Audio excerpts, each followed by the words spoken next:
What's up? This is Creativity is an Idea podcast, a source of creativity for creative people, and I am your host, Pyeric. This is where creative, entertaining guests talks about their ideas, their fun moments, their challenges and setbacks that led to their growth. And it's for creative, entertaining people who wants ideas and a sense of belonging, or anybody out there who admires creative things and wants to be entertained and inspired to do whatever they want in life. So please stay tuned because it's going to be refreshing and entertaining. And one more thing, please, I would encourage you to subscribe, share, rate us. It will help bring more quality guests onto the show for you to get more value out of this show. It's going to be a banger. Stay tuned for the next episode and the current episode you're about to listen now. Stay tuned, please. In due time. Well. Okay. What's going on, creative people? This is Creativity is an Idea podcast, a source of creativity for creative people and also for anybody who wants inspiration and entertainment. So today's guest, by the way, my name is Pyeric. If I don't mention my name, I guess it's not cool. I mean, they know who you are, bro. Yeah, okay. The name is Pyeric and I'm your host. So today's guest is a special person I've heard of since I came to Charlotte. And I think when I heard of him, I wasn't even doing the podcast. I wasn't even thinking about creativity. Word. I was in branding and marketing, and I had a cousin, which I call my daughter. And she met you one time and she was like, Bluz. I'm like, okay, who is this Bluz? And I'm like, cool. So I keep seeing him around. And when I started getting into the creative scene, some of my friends kept mentioning his name. They keep seeing him around and hollering at him and stuff. And then when I started this podcast, his name started coming up. Carlos mentioned your name. Yeah, that's the homie. Naj Hood mentioned your name. That's the homie. And few people also in here. What's her name? Snap mentioned your name too. She's a rapper. She mentioned your name too. I'm like, okay, yeah. So all right, that's love. I like that. It's It's love. And people do love doers. And I really appreciate you being on this podcast and here to share your life and your knowledge and things people can also learn from. Thank you. Yeah. So you're in Charlotte. So let me ask you, first off, I was going to ask you who you are, but I wouldn't. we will talk about who you are when you answer this question. So how did you get, if you don't know what he does, just listen. How did you get into what you're doing now, and what is the name for it, and how do you feel about it? So what I do, I'm a writer. At this point, I'm a writer because I've written for a lot of people and done a lot of things, but my start was in poetry. So started off as a poet. In high school, my English teacher challenged us to take a Shakespeare play and rewrite it for modern times. So I took Romeo and Juliet and made it like a real hip hop version of it. And I was like, yeah, this is dope. This is going to get an A because this is fly. This is fresh. Man, she gave me a C. And I was like, okay. You did your best. Yeah. I was like, all right, you tripping, but it's cool. But that taught me to love the art of words and what you could do with it. So from then on, man, I started writing. We used to have this little group, and I think it was like our civics class, and we write down battle rhymes. It was passing the note around. It was like the nerdiest little cipher. But we did that, man, and I was really falling in love with words. And then, I graduated high school, and I was in a relationship. I was super in love. And then we did the long distance thing, and that didn't work out like I wanted it to. And it was bad. The breakup for me was bad. And, black boys aren't taught to like deal with their emotions. You just suck it up, move on. But I cried for like days. I was messed up. And poetry is what kind of brought me out. So I started writing, and it was very dark and depressive, but it was therapeutic for me. And so I started doing that at open mics, and people were like, yeah, that's cool, but it's real sad, but it's cool. So I started doing that, and then I found out that sex poems makes the girls go crazy. So I was doing mad sex poems. Was that a revenge way of getting someone back? I don't know if it was a revenge way, but it was definitely like that gratification from just something, because I needed something. And I was just, filling a void, and that was it. And get the oohs and ahs, and that kind of made you feel better. And then Jessica Care Moore came to UNCC. Had to have been my sophomore year, maybe. And she did Black Statue of Liberty or Black Girl Juice and these amazing uplifting poems, and people were like on their feet, and I'm like, that's what I want to do. That's how I want to make people feel. Yeah. So then it was like the day after I wrote my first poem, and it was about women and their struggle and how they uplift each other, and I did it at an open mic, and the crowd was loving it. And I was like, yes, this is what I want to do with the rest of my life. And so from then on, man, this guy named Terry Creech saw what I was doing. He was like, yo, I love it. He moved to Texas, came back, introduced us to slam. So then we got into slam poetry, and then we were just poets doing our thing. And fast forward all these years, here we are. So, it took some heartbreak. It took some some sort of soul searching to figure out what it is that I wanted to do with my work. But from the essence, I'm a poet, and I write, and that's what I do. That's excellent. I know when you're able to see someone doing something and the person is getting results, or the person is getting quote unquote praise from other people, they are loving what he or she is doing, it does something to you. It makes you feel some way, and like, damn, I want to be that. Yeah. I want to do that. Yeah, exactly. And it sort of changes your whole perception about life. It changes your whole perception about what is possible and what you really want to do. And if you're able to capture that feeling into a bottle and take a sip every time you get a breakdown, that is wonderful. It keeps you going.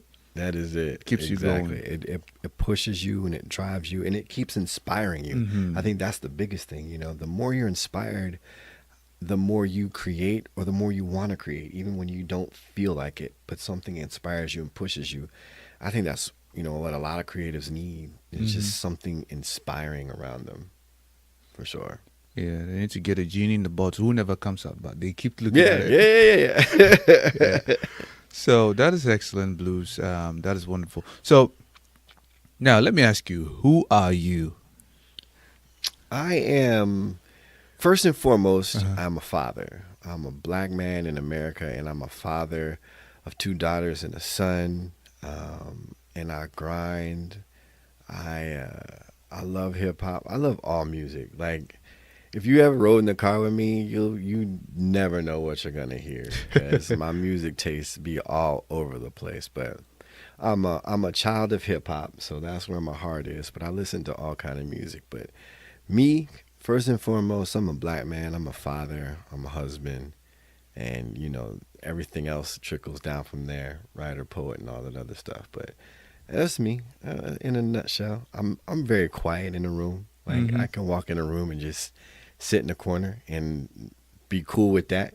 I've done that a lot. People be like, yo, how long you been here? I'll be like, I've been here like an hour. They'll be like, you didn't say nothing. I'm like, nah, I'm just chilling. Because sometimes I like to just walk in a room and just be in the vibe and just chill. I don't got to be the center of nobody's attention. Nobody got to know I'm there. Just want to kick it.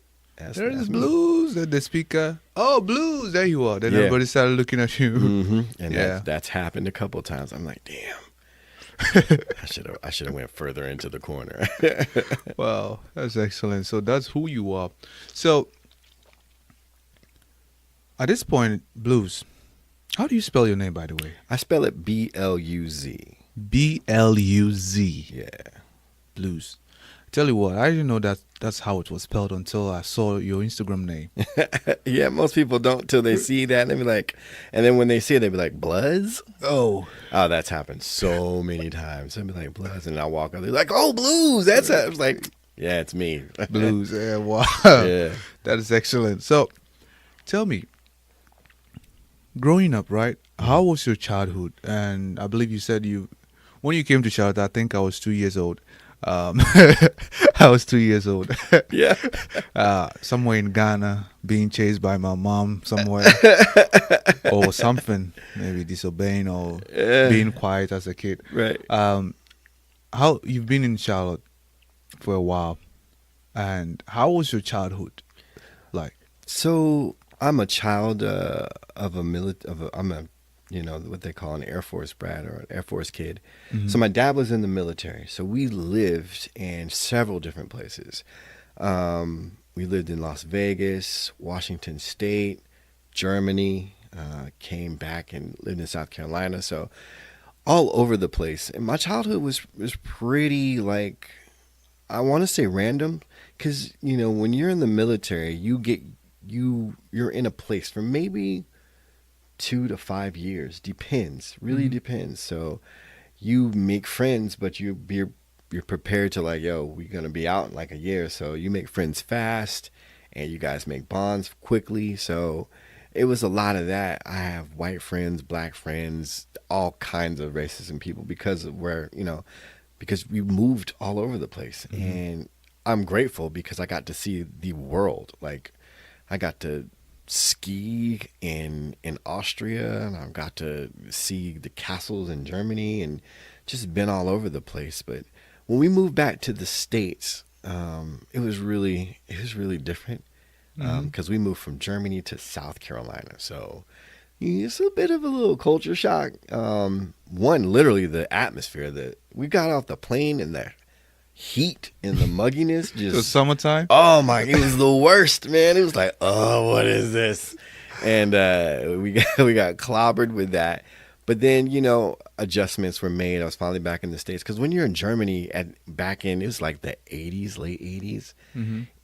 We didn't get stuff when people in the U.S. got it. So if a cartoon or a movie came out, they got it like that day. We might not get it for like weeks or maybe a month later. Yeah. It took a while for it to catch up. And so I was doing a lot of catch up with stuff and figuring out what was what. But man, growing up as a kid, I was very different. I didn't do typical black kid stuff. I like rock and roll. I like country. I skated. I skateboarded. I had a whole board and everything. Ran with a little crew. There was 2 different types of skating. You did street skate and you did ramp. And, I tried to do ramp, and it was not good. So I kind of got better at street, but I grew up and I got lanky. So I gave it up. And the thing that I attached myself to super hardcore was soccer. So soccer was my thing. And that's the sport that I fell in love with. I was very good at it, and I took to it naturally. It was just a piece about it. And I wanted to play football. My mom was like, no. I was very small when I was Really? oh, dude, don't let this size fool you. I was tiny. You are tall and Yeah, I was tiny, and my mom was like, no, you'll get broken in half. And she was probably kind of right. Because those kids that were playing football were kind of husky kids. They were bigger kids, and I was just small. Small framed. But she let me play baseball, which was, I thought, worse, because I'm playing baseball with kids who can't pitch. So I got hit with the ball all the time, to a point where I had like a real fear. When I went up to bat, I would shake because I knew I was going to get hit with the ball. it's coming straight at you. I got on base more times from being hit than actually hitting the ball. So baseball was short-lived. I enjoyed playing in the field. That was fun, because I was playing like left field, and out there it's solitary. It's quiet until some action happens. And I think that was the same with soccer. I started in midfield and realized I didn't like to run as much as I thought I did. So coach moved me back into sweep because I was fast. And at the time I was fast, and I was getting bigger. I was getting a little bit stronger.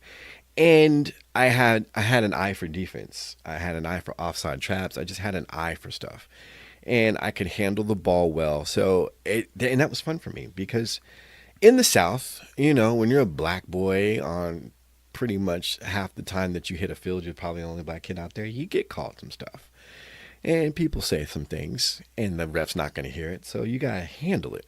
And being sweep stop, you get to, do your thing. Yeah, you get to do your thing. And my coach is like, as long as you are playing the ball. It's in the game. Yeah, it's in the game. The rule. So I got my licks in. And that was fun. It was fun, but I also learned that the game itself teaches you about how to move in life and about how to treat people and interact with people who don't look like you, but you guys have a common goal. And the funny thing was, the black kids would make fun of me for playing soccer. The white kids would be like, you don't belong out here. But I was like, this sport is played by more black people in the world than anything. And I was like, people don't know that? I was like, whatever, man. But I love the game. And that was my childhood. I was also in marching band. So most people don't know that. Like, I played trumpet in the marching band. I had a marching band suit and everything. I was like a nerd in high school, for real. Wow. Like nerd / kind of being able to participate in social stuff. Yeah. And then 19, like my junior year and maybe my senior year of high school, I was the water boy for the basketball team. I wanted to play basketball so bad. I sucked. I was terrible. I am terrible at basketball. Like, I can play a pickup game and be all right. Defensive, I can shut my man down. It'll be 4-on-4 out there. But you get the ball in my hands and things get a little crazy. Like, wow. Get a little crazy. But the first year I did it was when Ray Allen played, and he's now a Hall of Fame basketball player. They won state that year. So it was an amazing feeling to be just a part of that team, a part of that process, and watch it from front to back, even though I was just, the water boy. And that didn't bother me. I don't even know if people picked on me for that or they expected me to do that, but they wish they were probably there. Yeah. In that year, they probably wish that they were there. So to go from, tryouts to all the way to the state finals and watch them win state was such an amazing ride. And it all goes back to me just doing things different and unexpected. And I've loved it. I don't think I've regretted any part of my life growing up in as a child. Like, it's cool. Both parents were in the house, so that's big. Wow, that's excellent. That is a trip you took us on. Yeah, we just went on a trip. Yeah, You're back did. now. We did. Someone would say, excuse. So, Bluz, I wanted to ask you, like, though you said when you saw this lady perform this thing on stage, it sort of dropped something on you. Yeah. And you wanted to do that for the rest of your life. Besides that, I believe there were situations in life that reinforced the mindset of you wanting to be a performing artist. Yeah. So how or when did you really decide to make up your mind, okay, bam, this is it, regardless, I'm going forward for this? When did you, or how did you decide to really? It was the birth of my second daughter, 2006. Yep, 2006. And my wife is in the hospital, and my daughter's going to be here any day. And about a week before, I get a call from this guy, Kevin Jackson, who works for NASCAR. And he's telling me, hey, man, my name's Kevin. I work for NASCAR. Like, I really work for NASCAR, because I'd seen, there's people who say they work for NASCAR or whatever. And I'm a big race car fan. I love NASCAR. That was something else. So he saw like this little interview thing I did in Creative Loafing. It's like this little, here's Bluz, here's the things he liked. And just like 5 little things. It was small. And one of the things was, I like soccer, NASCAR, and, just all kinds of music. And he said, I want to try something. I want to see if we can blend with what you do with some NASCAR stuff. And I was like, cool, it's whatever. I'm thinking it's just going to be, this little, I write a little poem and they do some other stuff. He's like, no, okay, so here's what we're going to do. We got some people from this department who are going to get your name, your date of birth, and we're going to fly up to Indianapolis and we're going to spend 2 days shooting a bit. It turned into this big thing. And so the day after my daughter is born, I get on a plane and fly to Indianapolis. And now I'm in Indianapolis at the Indianapolis Speedway where they do, the Indianapolis 500, like the big races. And we're out there shooting and I'm doing this poem and I'm like, holy shit, this is great. And when they told me how much they were going to pay me to do it, I was like, oh, all right, cool.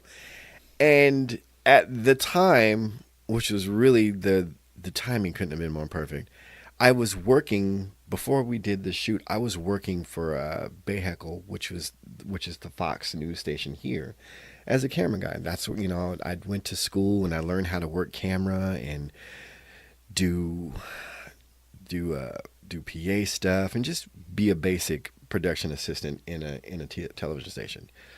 And I was working the morning shift, which was great because that way I could get off work, go home, take care of the kids, and send them off to school, blah, blah, blah. And it was fun, creative, super creative in the morning. You got to be because it's the morning. Something happened where they switched me to night side, and it was like, and I hate to say this, it was literally between night and day. It was just straight up news, camera moves here, teleprompter. It was like that. And the news was always, someone got shot. Here's the politics. Here's the weather. Someone got shot. And it was boring. Yeah, it was boring as hell. There were no guests. There was no funky cooking show. Because one show in the morning, there was a lion. Someone brought a little cub lion on the set. I'm like, this morning show shit is great. I'm like, this is great. You're always looking forward for something. Right. So it was at that moment my wife said, are you happy doing this? I was like, no, this isn't what I wanted to do. And I was like, I want to do something. She was like, all right, well, I'm doing well. Step back, step away from it, because it was messing up the logistics in the house too. So she gave me the space to quit, and she's like the reason I can do any of this. So she's like, go ahead and quit. We'll figure it out. As soon as I quit, it's 3 months and we were struggling. We were struggling. And then the guy from NASCAR called. And then that's when I'm in Indianapolis and we're doing all this stuff. And then NASCAR's like, yo, that was really cool. Let's go ahead and do the whole season. So we did a whole year's worth of that stuff. And I'm getting paid for every single shoot. The same thing I got paid before. Way more money than I was making before. Wow. And that's when I said, I might be able to do this for real. As a writer, as a poet. And then things just started falling into place. So with television, it's a network. So when people hear my name or see what I've done, oh, cool. Can you come over to, and that's when I started working with Raycom Sports, doing stuff for the NCAA, for ACC and SEC, working with their basketball stuff, getting to do the Duke Carolina games. Oh, that's cool. Can you come work with some people from the Hornets see me, some people from the Panthers see what you're doing. So your name just starts moving around in different circles. And then next thing you know, you're like, yeah, this is what I do now. For real. And you take care of the gift. And you realize that, because Jessica Care Moore stood on stage and inspired you to do something different, now you can do that thing different on a whole nother level. So it was 2006, the day after my daughter was born, that I got on that plane. And when I got home, I was like, this is what I'm going to do. This is exactly what I'm going to do. It. There's no back and forward. Just like, was it a pit bull or a bulldog who has held on something? Yeah. Regardless, I'm not going to leave that jaw right open. I got it hooked. I'm going to hold on to it forever. Till I chose to, time to retire. Right, exactly. So till time to retire. Wow.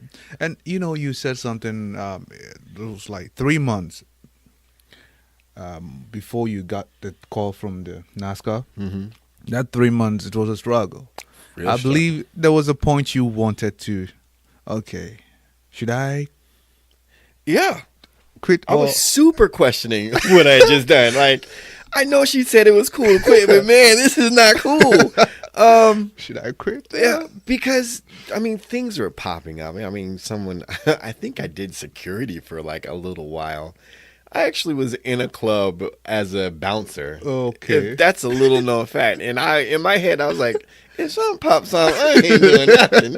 I'm like, I'm gonna be calling the police. That's as close to bouncing as I'm gonna do. But I did some ins and outs, man, to make the money work, to make the money come in. But yeah, I questioned it hard. Like, what am I supposed to do now? Like, and I was like, I mean, the poetry thing is cool. I'd hit open mics and that was fun, but it was only so much you can do with an open mic.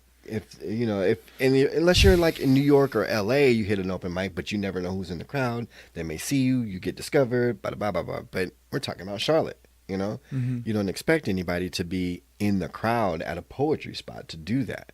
So it was because it's sort of the open mic stuff that I got the thing in creative loafing that someone else saw in creative loafing that got me the job at NASCAR. So break after break. Yeah. And they're small breaks. You don't even know that they're happening. And the thing you have to do is be consistent with it. Mm-hmm. And be consistent with the craft. I know we were talking earlier, like you just keep grinding and getting better at what you do despite what's happening around you. And when someone recognizes your dopeness, then it'll pop off for you. So that's what happened. Yeah, that 3 months was real shaky. Like, I'm about to go just work for the city and call it a day. I'm coming. Wait for me. Exactly. Like, man, I'm about to go just get a regular ass job. But, and I did too. I ended up going and working for CMS for like a couple years. But that wasn't bad. Mm-hmm. It was a steady check. It was consistent with what my household needed. And I was kind of able to still do the poetry stuff. Have some peace of mind too. Right. So there were some things that I was able to do, but yeah, man, that little transition stage, could have been a whole lot different. Yeah. Blues would be blues, but blues in another place. Yeah. I'd be like, you guys, we would not be sitting here. I know that much. I'd be at home, sleep ready for my job in the morning, which ain't a bad thing, man. I sometimes I envy people who have what I call a consistent and secure gig because they know when that check coming in. What's today's date? Oh, yeah, 3 days more. Oh, right. Thank God. How much do I have in account? 0? Good. Right. I'm okay. Exactly. When you working in this creative life, you be like, man, I hope I get something in a week or 2 weeks. And then you might do a gig and it's under contract, so they get like a month to pay you. And Duke Power ain't trying to hear that. Oh, that's a great poem. We still gonna turn your lights off. Like it's a crazy thing. I be looking at people who got that steady check. I'm gonna be like, man, you lucky. But I mean, I don't regret what I've been doing. It's a struggle, but once you start working out the business side of it, you can kind of keep the money consistent. You just gotta work hard because you're working for yourself. You are the company, and if you don't work, your company fails. Yep. So. Yep. I read an article about Frank Have Mercy. Mm-hmm. He was talking about he had to learn how to merge art. He being passionate about art, painting and creating with business aspect. And when he was able to do that, he saw progress. Because he was from North Carolina, if I'm right with where he was from. So creative people, if you had Bluz, he said those 3 months was a struggle. He was doubting himself. And I believe some of you out there, any creative entertainer out there come a point, believe you me, we all doubt ourselves. We question our motives. We question our moves. Is this going to be the right move? Mm-hmm. Like we are looking for a sign and the sign is probably not even showing. So we keep feeling stagnant and we don't know what to do. And everybody's life is going to be different, of course, but just know that as long as you know what you want to do or you have a desire to do something and you keep at it and you don't stop, eventually things are going to happen. I've personally experienced certain moments like that. Yeah. Like you question, like, gee, I don't want to do this thing. You're finding excuses or reasons to pull you out of it. Right. And every reason you find is helping you to get out of it. Mm-hmm. But there is this instant, or they called, what is this? I forgot the name. You have to listen to your instincts. Right. Yeah, it's telling you, okay, listen to it. Then when you listen to it, it's able to, like, you disobey all odds coming at you and just move through. Exactly. You know? Exactly. If not, nothing will happen. And I guess that's how it is. Right. All day. You gotta, like you said, man, listen to your instincts, trust your gut. Yeah, trust Keep your push- gut. And keep pushing, man. Just keep pushing. Cause ain't nobody gonna live this dream for you but you. Yeah. You know? And that's the only way I could ever see it. Like, if I don't want it bad enough, no one else is gonna want it bad enough for me, and then it's a dead thing. I don't believe in dead things. So Yeah. especially when it comes to this art. And one thing I must say, big ups to the lady behind you for giving you some space. Listen, things don't work without the wife, man. I'm telling you. If it was just me by myself, this would be a whole different thing right now, man. She's everything. Yeah. She is everything for sure. She knows it. And I make sure she knows it. Mm-hmm. That's excellent. Well, okay. So let me ask you, Bluz. I believe everybody has a source of creativity on how they go about their stuff, how they sit down to write the music. I had one guest here. He was like, I sit down, listen to the beats over and over and over again. And I also tried to write a song to a beat that I heard, and I had to go through YouTube over and over again. Because I'm not a songwriter, and I had to learn how to do it. So what is your source of creativity? What process do you go through? Where do you get your inspiration from to do what you do? For the ladies and the people, the audience listening, to say, wow, okay. Well, for me, it really depends, though. Depends on what I'm working on. So if it's just creating for me, writing a poem for me, the inspiration could come from anywhere. Like, it's mostly about reflecting human experience. So for some poems, I see stuff that happens on TV, stuff in the news, black men being shot, black women being snatched up. That stuff is easy. That sparks real easy. And then sometimes it's just an idea will pop in my head, usually when I'm in the car driving, and a poem's like, hey, I'm here and you better write me right now. So I either have to write it, like some way, scribble it down, or pull over and write it. But the muse just happens any and everywhere, but it's generally from some sort of real human experience that someone is going through or that I heard about. And it'll just hit me. Like, I just feel it on a different level that it has to come out. And then there's stuff if I'm working doing the corporate stuff. So if I'm writing for the Panthers, like we just did for the Bengals game, they wanted to do something that reflected the Queen City, the difference between the two Queen Cities, because Cincinnati calls themselves the Queen City. And of course we call ourselves the Queen City. So I wrote something to that, and Jacinda Jacobs performed it. So yeah, I saw it on your in your page. Yeah. So those kind of things where they give me the information and I'm like, okay, cool, I can craft that. That's easy. Those things are really particularly easy to do because you have just what they want and you can kind of give them that stuff back in a really creative manner. Because I've had to do like canteen stuff. The canteen group is the largest group of, I guess, business owners. I don't know what you call them, but pretty much every vending machine that you see, Canteen probably owns it. The logo is on it. I remember. It reminded me of when I saw that logo at my workplace. I saw, I'm like, this reminded me of my schooling days. We were going to the canteen to eat. Right. You rush there and you see food is available. Exactly. Yeah. So I had to do a poem for a bunch of white guys in suits about canteen. And they loved it because they had never heard anything like that about their group. It's usually just someone stands up, speaks, and then they sit down. So the creative process for every other thing can be very different sometimes. But as far as a source, it's always, for me, it's always a human source, always a human experience, be it happiness, be it sadness, some level of emotion, or anger or funny. Like I used to really, and I still kind of do, but the group collective, we used to run, the whole poetry community.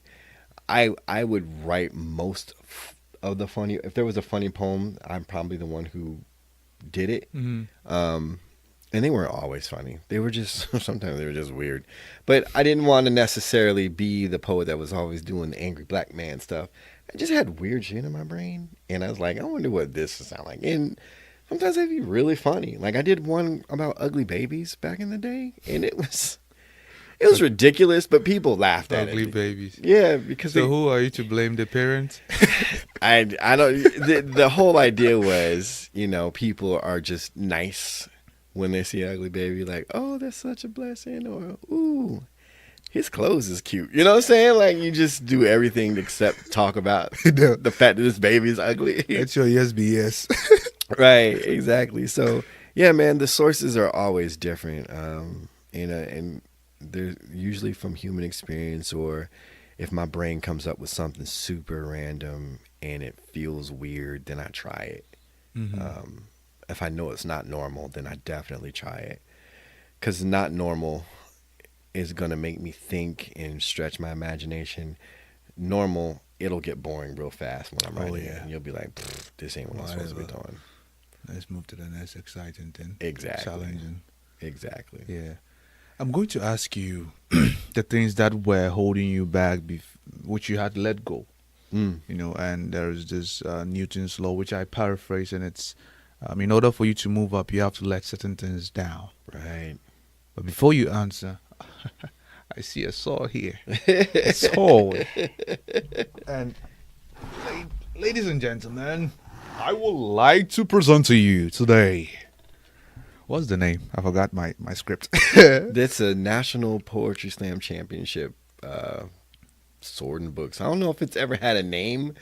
Everybody just calls it winning the National Poetry Slam Championship. So that is the sword in the famed wooden books that, teams have started. I think that in the date might be on there, like 1990 something. This started years ago where they were people from... 1996. It probably even goes further back than that. So...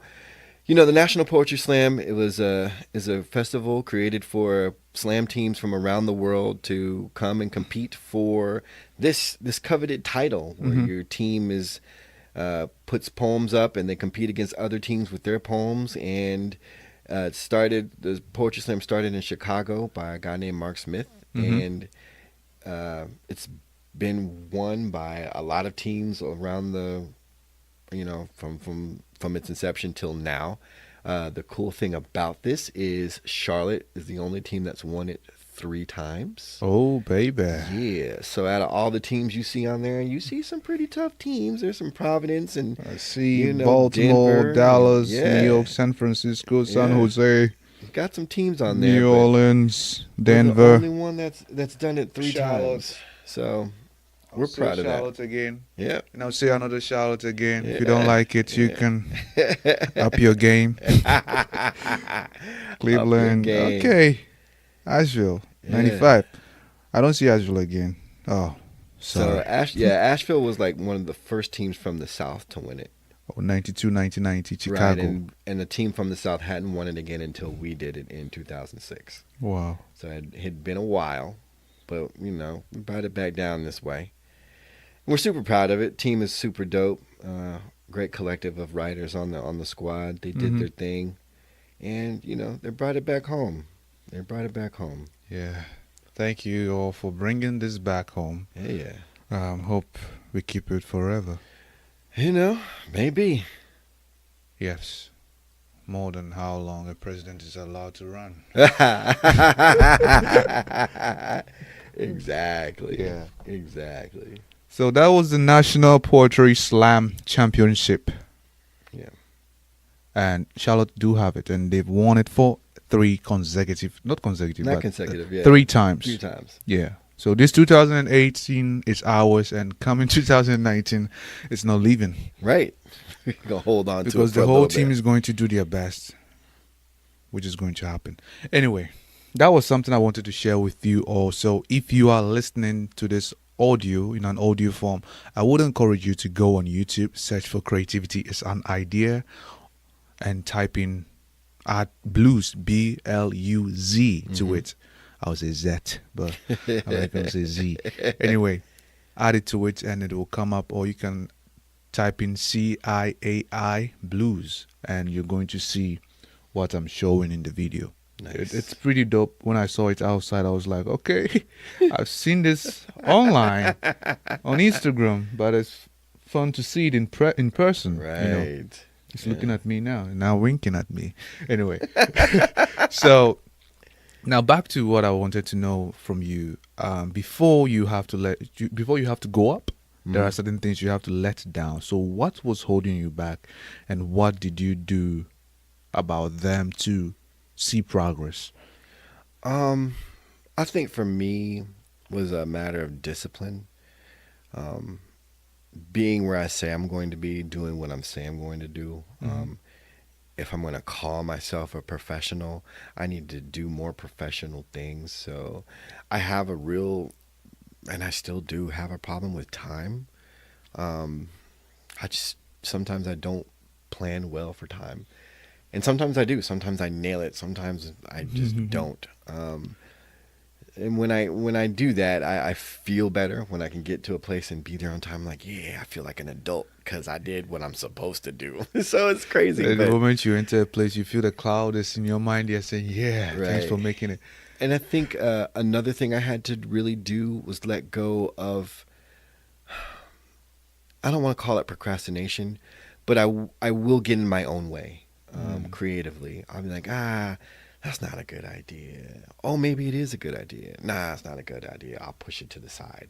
And it'll sit there for like 2 or 3 months before I come back to it. So I need to just jump on. Sometimes I have to just jump on an idea, pull the trigger, and let it go and let it just be. And not overthink it, be overcritical and stuff like that.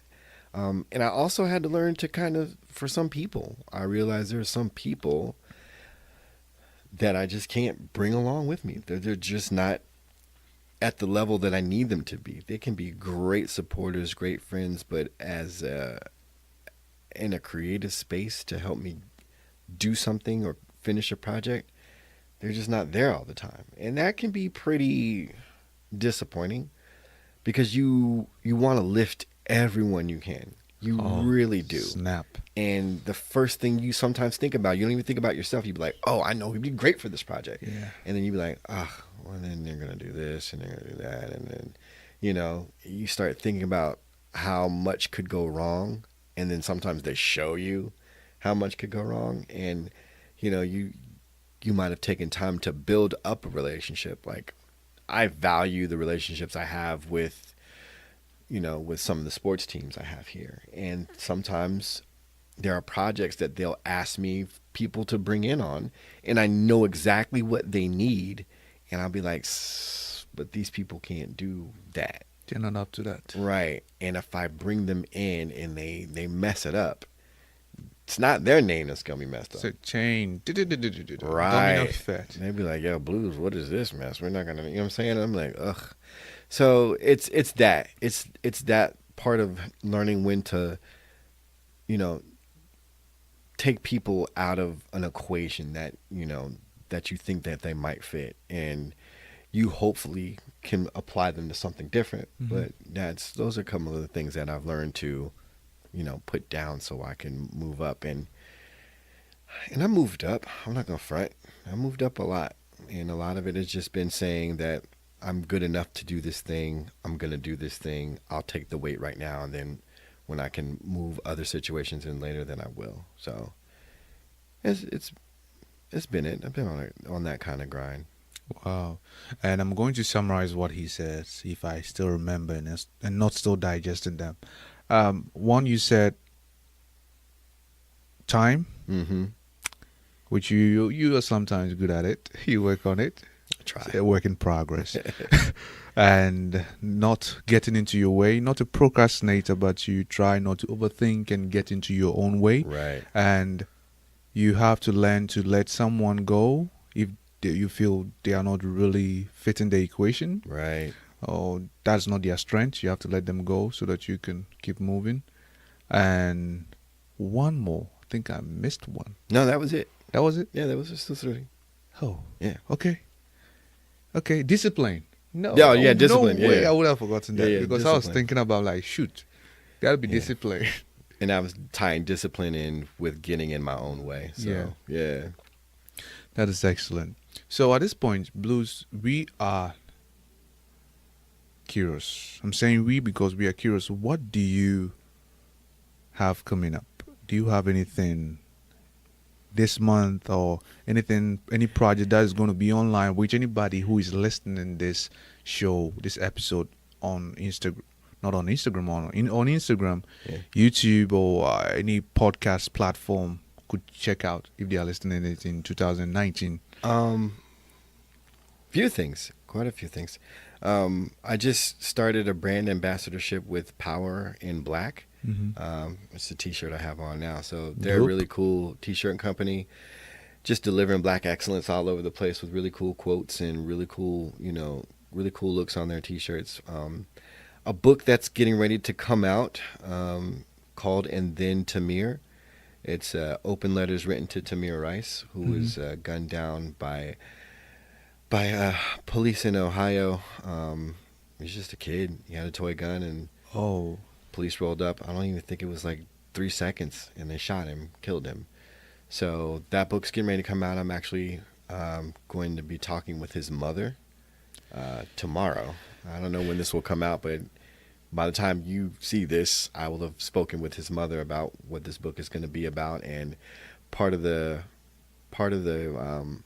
proceeds are going to go to the Tamir Rice Foundation.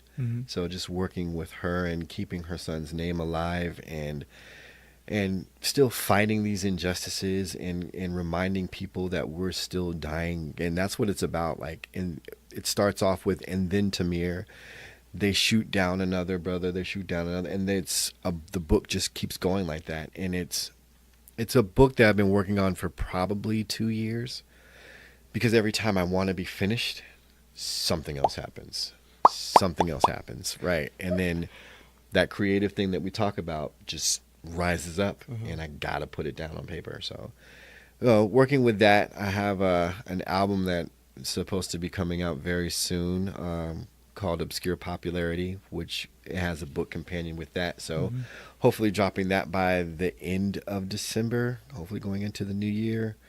And just, man, working on different projects with different people. Shouts out to De Niro Ferrar. Jumped on his project before, and I've worked with 1,000 Times Music was here. I've worked with him before on some of his stuff, and he actually sent me some music. I got you covered, brother. It's coming. And just, working with different artists in the city, man, it's been really cool. I'll be in Atlanta on the 6th for Passion and Poetry, celebrating Miss Joyce Littell and her 35 years in radio. A lot. If you just go to my Instagram, it all pops up, man. It all pops up. And we out here grinding, man. Of course, the slamcharlotte.com. We do that every third Friday. The next one will be October 19th, I think, or 18th or something like that. So come on out to that. And, I'm moving and I'm shaking. Just keep up. I like the word movers and shakers. So, creative, entertaining people, if you're listening,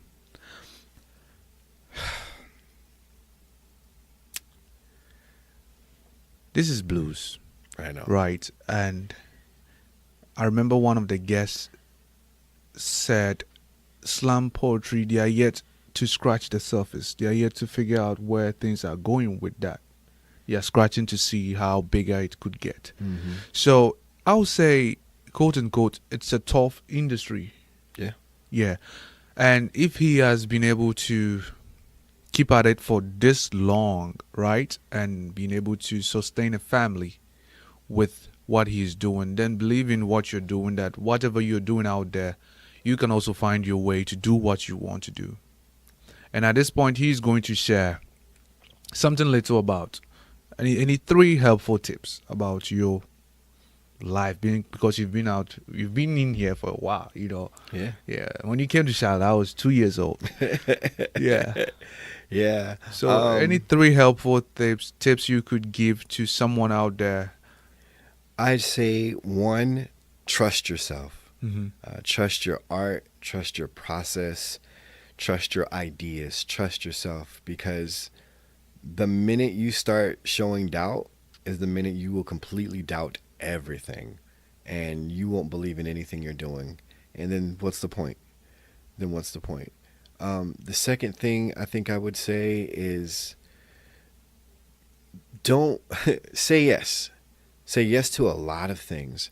Say yes to things that you don't think are exactly in your wheelhouse. I said yes to NASCAR. I said yes to working with some ballet dancers. I said yes to doing something with a circus. I said yes to a lot of things that just don't necessarily fit what I'm doing, but they all manage. Well, some of them work very well. Some of them were like, eh. Some of them were like, yeah, it didn't work at all, but it was cool to try, because now you've created a network and you've created a relationship with people that you would have probably never met. And I think the third thing I would say is, and this will go back to when I say there's some people that you can't take with you. There are some people that are going to be really great friends. They're going to be the best friends you ever had. Mm-hmm. But they're also going to be the people that you cannot take into a business meeting, that you cannot take with you into what your vision needs to be. And that's fine, because they believe in you, but they may not believe in what you do. And they may not always say it. You can feel it from time to time. You can feel it from time to time. And don't take it personal. That's why I say, that's why I tell people, don't take that part personal, because that will drag you down. Because you'll be worried about, well, why ain't they feeling me? They're supposed to be my friend. Da, da, da, da. Maybe they just don't like it. And that's fine, because there might be 40,000 people who do. I don't necessarily enjoy Beyonce. Mm-hmm. But on the Run tour, I might go because Jay-Z's there. Is and that a true fact? That is a true fact. But that ain't affecting what Beyonce do. She gonna do, because she knows there's people that just don't like what she does, but there's a million more that do. So again, keep your friends as friends if you know that they're not going to be any good to you towards your vision. Don't let them drag your vision down. Don't let anybody drag your vision down. Stick to it. If there are people who are there to help you creatively construct and constructively give you criticism, those are cool people. But people who are just hating your shit and they have no reason other than just to hate it or bring you down, yeah, y'all can have beers all day, watch a game, whatever. But when it's time to go to work, when it's time to do business, when it's time to create, push them to the side. Y'all catch up later. Those are my 3 things, man. Wow. Just and love yourself. Wake up every morning and remind yourself that you are important, that you're worth everything that you're fighting for, and go out there and just crush the day.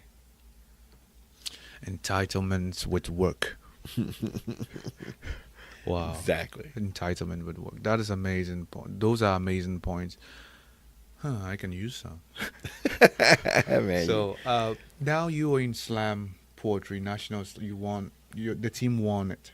Mm-hmm. So in that industry, in that whole performing art, what 3 helpful tips would you give anybody in that area? Oh, so that's crazy, because with Slam, with winning this, people would expect there was like some sort of big thing to pop off. You get TV deals, da. Nah. It's however you left is how you come back. It's just this, now you've got a title. So it nothing really changes in that aspect. But there's still some things that you can do. As a slam poet, I would say work on being a poet, and don't worry about, winning a slam or whatever. That'll come.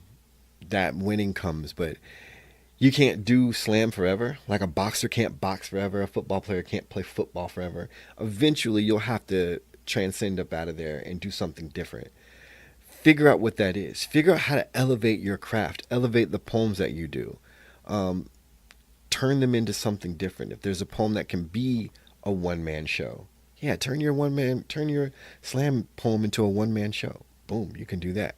The second thing I would say is really kind of start getting business-minded, because with slam poetry, especially in this age of video and stuff, you can kind of create a reel that you could submit to colleges and get booked doing college shows. But you just have to have content. I want to say that again so the people can hear me. Don't just think that you can do 2 poems at a college and that be it. It doesn't work like that.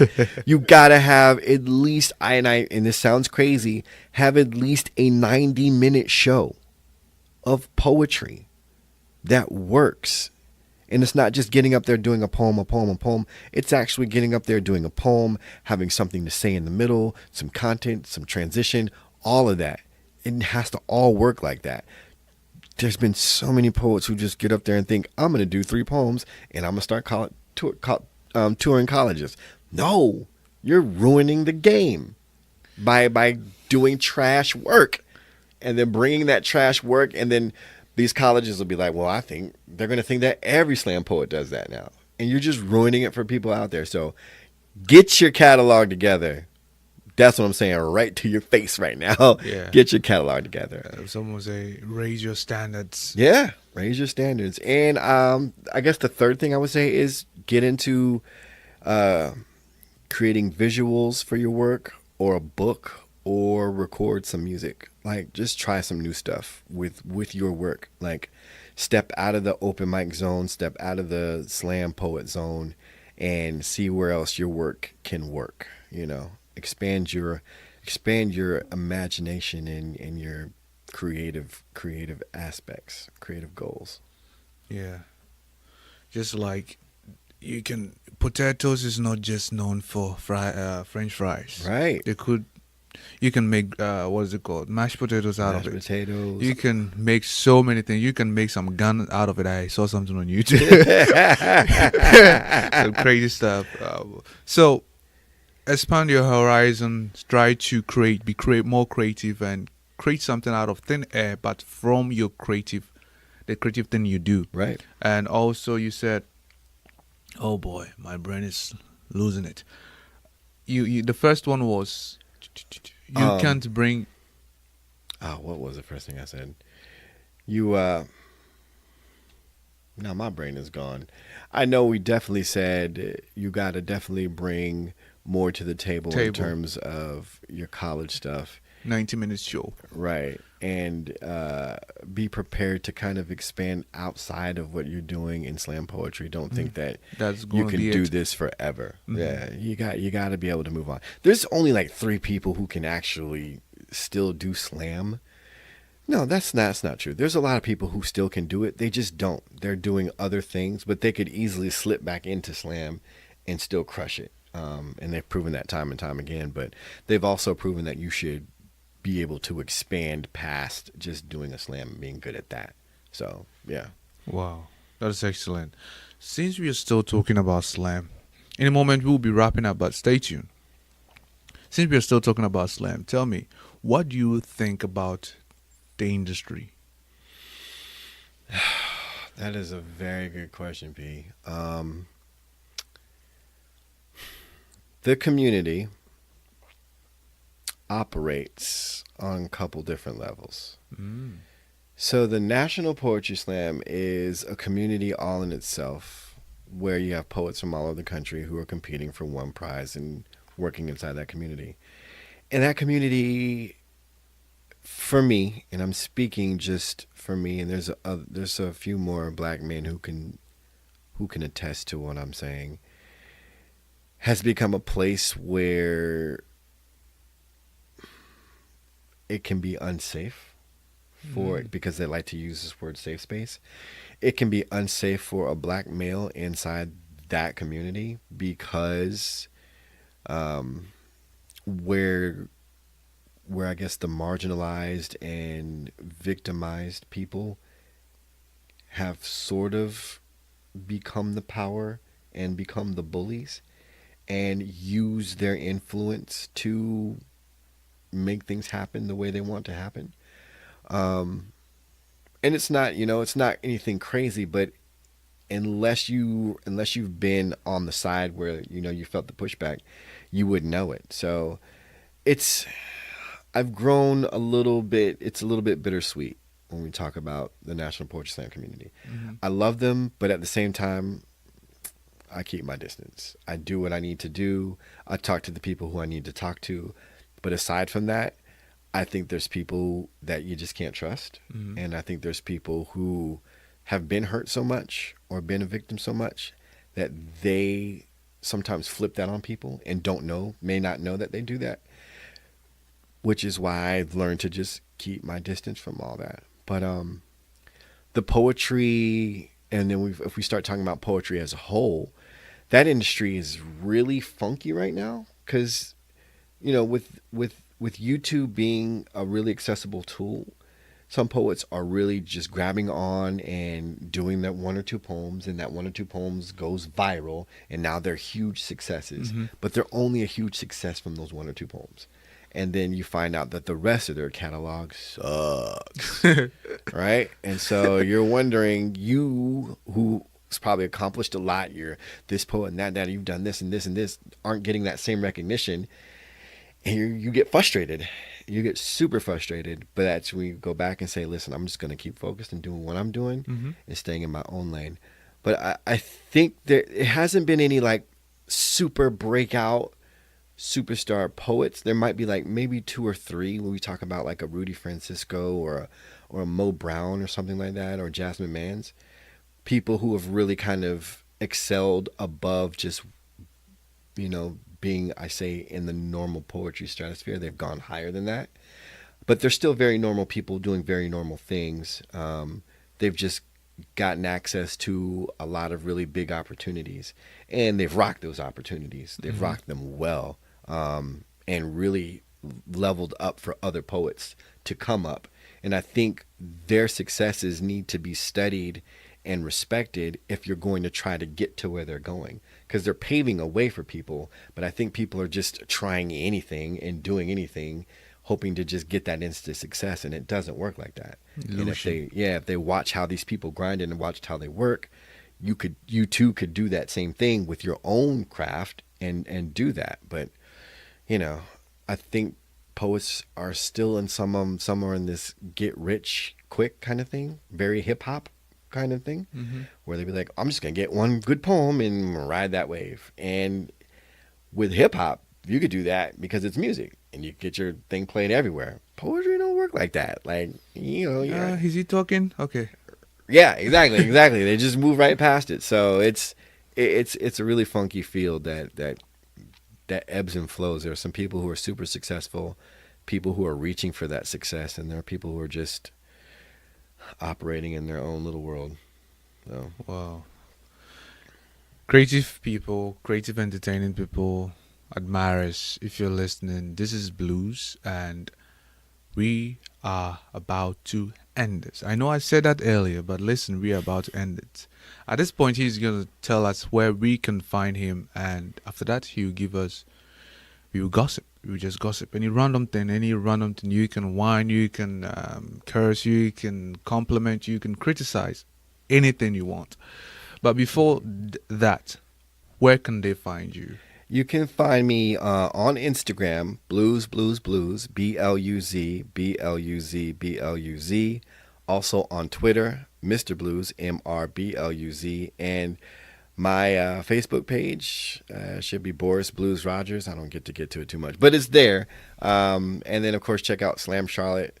That's Slam Charlotte everything for Twitter and Instagram. And be on the lookout for that book. And just, man, spread the news. Tell everybody to follow your boy, because that's what you do for the Instagram. I don't know.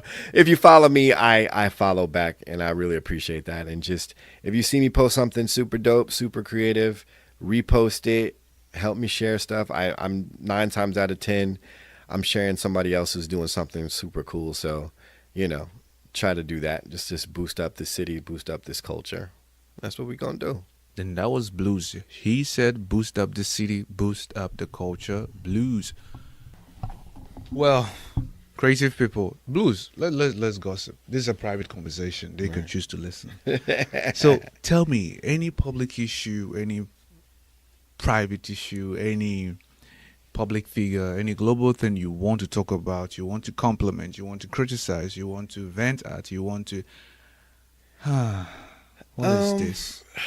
I'll do a quick vent. Oh, let it flow. And it's for the city of Charlotte. And it's for black folks in Charlotte. Mm-hmm. Black people in Charlotte, stop saying that there ain't shit to do when there's so many creative things happening in this city.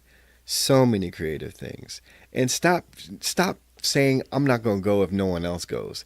Stop being a follower, man. No one else go. Do what you want to do. If you want to go to a weird yoga goat climbing party, do it. Don't worry about what anybody else is thinking. Charlotte has been known for not being a trendsetter, but being a following city. And sometimes I see that mentality fall into place so many times. So shout out to all the creators out there, all the artists out there pushing, and you're not getting that support that you don't think you should have. Trust me, it's coming. Just keep doing what you're doing. Don't be afraid to step outside the city. It's all right to get success in Atlanta. It's all right to get success in Houston. It's all right to get success in Chicago, LA, New York, and come back to Charlotte, and this is where your home is. It's okay to live here, create here, and just take your funkiness, take your creativeness to any other city where they'll appreciate it. Trust me, you'll thank me for it.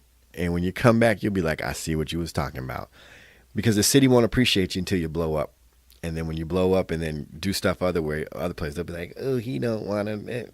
Man, don't listen to motherfuckers. Just do what you want to do. That's my vent. So Charlotte, stop being followers. Be trendsetters. Support your own. Support the folks that you know live here. And that's what's up. You heard, Queen City. Yeah, that is excellent. So that's all you want to let out? I mean, and I think that's it. I don't know if I have too much more. Hip-hop community, y'all need to come together because y'all got some dope hip-hop people here. And y'all need to support them. Y'all need to lift up cats like Elevator J and De Niro and a lot of these other hip-hop cats out here. So hip-hop community, y'all get it together too. Producers, y'all got some really dope sounds here. Support these events that are trying to lift you up. We had this event called Sounds and 16s and didn't get a whole lot of support. We had strong support from those who really understood the movement and understood the craft. So shouts out to them. And then we had to shut down because the venue shut down. And so now that's gone. So I want y'all to realize when a space is gone, when a space is taken from you, gradually figure out where you going to go next. If you don't support it, if you don't send people to support it, you'll be left with just trying to blow up from your room or your basement or wherever you rocking from. And that's because will come listen to me. Right. That'll be the only place. That shit sucks. And yeah, man. And politically or whatever, watch out for all this damn gentrification. Watch out for it, y'all. They sneaking in gradually. And they're gonna make it all real different if you don't lock it down. If you got property, hold on to it. If your grandmama got property, find out how to hold on to it. There are resources out here that will help these older generation of people keep their homes because they are offering these older generation, these older folks, cash money for their houses. And they're not giving them what they're worth, not what they're gonna make on their houses. So keep it tight, man, and y'all stay connected and support each other when y'all can. And that's me. That's usually what my vents and my rants are about. It's just support. Yeah. Driving by the city, going to uptown, Noda is gradually becoming somewhere else. Mm-hmm. And I wish I knew the whole plan they have so that the people will buy into it. But Right. it's like all you see is building here, building there, building. So what is the main goal of this? Their main goal was, especially for NODA, it all starts with that light rail. Mm-hmm. When they put that light rail in, you'll notice that everything around that light rail starts growing and it starts expanding from that part. But it really started with Johnston Mills. So the Johnston Mills sits right across from what used to be the Wine Up, and I'm not sure if your people will know about that, but it's 36 and Davidson, that whole area. And it wasn't old at the time. It was a mill, and a lot of creative people lived there. JC used to live there. Q used to live there. A lot of the poets that and singers and artists lived in that building. And then one day, when they come home, there's like police there and all kind of stuff telling them they can't stay here anymore. They have to evacuate the building because of termites. And the building was going to fall. They made it sound like this building would fall at any moment. To this day, that same building, that same structure is still standing, and now it is, I think the rent there used to be maybe $200. It's probably $1,600 to $2,000 to live there now. So what they do is they play a long game. Now that happened in like 1999, and they sat on that property for at least 10 years. And the genius behind it is genius. yeah. And they just Wow. sit and let people get angry, and they displace people. They figure if we can spread them out far enough and get them nice and settled in something else, then we'll just gradually come back Time will in. heal their wounds. Yeah. And that's what they do, y'all. That's what they do. They get you comfortable with something else so that they can move in, change, elevate and increase the property tax around it. Because it'd be different if they were moving businesses into these neighborhoods to elevate the property value for the people who live there without it skyrocketing. You don't see them building a business. You see them building buildings for people to live in. The cost is not going to be something which, quote unquote, the creative people are. How is it? The city that feeds us is not feeding us enough. But Right. where we are supposed to lay our heads tends to be too costly. Then guess what? We wouldn't be able to be there. Exactly. The city is not really, or the people are not really supporting, which I would say I'm part of the people in Charlotte. Everybody in here, if we are not doing our best to support the creative scene, they wouldn't get enough money to also live around these closed places, like Right. this I would say upscale places. Exactly. Or maybe they too also need to up their games and raise their standards, Who But knows? the city has its way of Yeah. Oh no. The city has its way of just duping people, man. And I don't get me wrong, I love the city. Like, I am super proud of where I live. I got to go to Denver with, city delegates, people who work for the government center, policemen, to go to Denver so we could bring home the USA, the All America City Award, which, they award just certain cities for being an All America city. And I got to work with them on that, and they understand the problem. So half of what's happening is done by people who don't live here. They don't even live here. These developers don't live here. They don't operate here. They don't know the culture. They don't know the people. They just see property and see money, and then they don't care if a venue that's been there for 30, 40 years, that's brought in bands and poets and artists of all kinds. You just know, we'll knock it down, build a condo. see dollar signs. That's it. And I don't know if the city tries to stop it because they also see dollar signs. They are allowing it to happen, right? Yeah, a lot of the times they're just like, oh, okay, yeah, well, we'll make a buck from that. We'll make a buck from that. We'll make a buck from that. And you're just like, yo, this Family Guy once said, Francine Smith on Family Guy, a cartoon, said that Charlotte was devoid of culture. Really?